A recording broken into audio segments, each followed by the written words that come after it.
Είμαι η γυναίκα που σας είπε ο κύριος Ξενοφών. Ναι, ξέρω, η ατυχή σας. Μάλιστα, κυρία μου, μάλιστα. Μη με κοιτάτε τώρα έτσι. Ας όψετε η ανάγκη που με ρίχνει στα ξένα χέρια. Είχα σπίτι εγώ που ντρεπόσουνα να μπεις μέσα. Αλλά μας ήρθανε ανάποδα τα πράγματα και αλλάξανε τη ζήση μας φίρδιν. Πώς την αλλάξανε? Φίρδιν. Πάλι καλά που δεν την αλλάξανε μύρδιν. Έτσι είναι η κοινωνία της σήμερον. Άλλους ανεβάζει και άλλους κατεβάζει. Τι να κάνουμε, κυρά μου, αυτά έχει η κοινωνία. Τώρα εδώ τι λες, θα τα βολέψουμε? Αλίμονο. Δεν μου λες, από μαγειρική πώς θα πας? Τι λέτε, κυριέ μου? Είχαν να το κάνουν όλοι με την κουζίνα μου. Έτσι, Αλλά είχα και τα ντουλάπια μου γεμάτα. Από πάνω το βούτυρο της χρονιάς, από κάτω το λάδι της χρονιάς. Και να τα μακαρόνια, και να τα ρύζια, και να οι μανέστρες, και να τα κεφαλοτήρια. Άτιμη κοινωνία που άλλους τους ανεβάζεις και άλλους τους ρίχνεις στα ξένα χέρια. Ας την κοινωνία, κυρά μου, να δούμε τι θα κάνουμε εδώ πέρα. Δεν μου λες, τα σουτζουκάκια τα μαστορεύεις? Και σουτζουκάκια, και γιουβαρλάκια, και ντολμαδάκια. Μπράβο.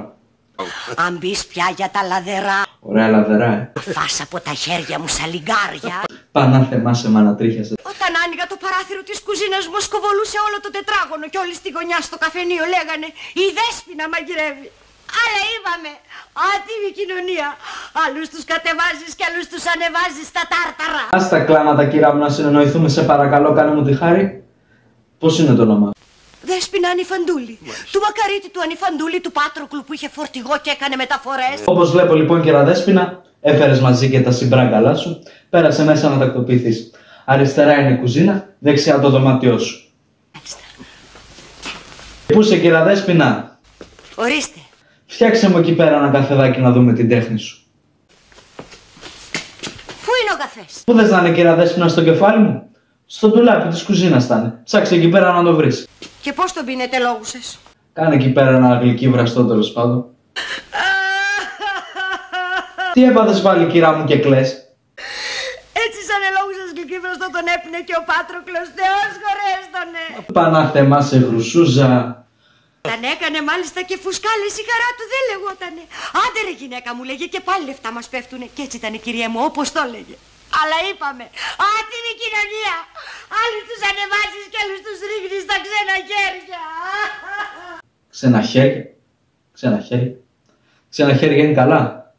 Έτσι όμως που το πας εσύ θα παίζει γρήγορα σε ξένα πόδια. Κύριε Πετροχύλο, αυτή είναι η ζάχαρια, δεν βλέπω και καλά. Αυτή είναι. Κοίταξε μόνο μη μας ρίξει κανατάι και αφρίσουνε τα μέσα μας. Τι είπατε? Α, είσαι και κουφή. Λέω, κύρα Δέσποινα, αφού δεν βλέπεις καλά, να προσέχεις. Να μείνανε μάτια από τα δάκρυα. Πάνε πια, περάσανε τα όμορφα τα χρόνια με τα γέλια, με τις χαρές, με τα surprise party και με τα πικνίκ. Τι να κάνεις? Μπορείς να κάνεις κι αλλιώς. Ας όψετε η κοινωνία. Δεν αφήνεις την κοινωνία, κύρα Δέσποινα, να πας να φτιάξεις το καφεδάκι που λέγαμε. Τι να κάνουμε, θα το κάνουμε. Και το καφεδάκι θα φτιάξουμε, και τα πιάτα θα πλύνουμε, και το σφουγγαρόπανο θα στύψουμε, και ντούμπες θα κάνουμε. Μια και άτιμη κοινωνία μας έριξε στα ξένα χέρια. Άτιμη κοινωνία που άλλους τους ανεβάζεις και άλλους τους κατεβάζεις. Κύριε Πετροχύλο, κάποτε ήμουνα πουλί και μ' αγαπούσανε πολύ. Τι πουλί να σου να τρομάρα να σου έρθει. Το πολύ πολύ να ήσουν καμιά καρακάξα.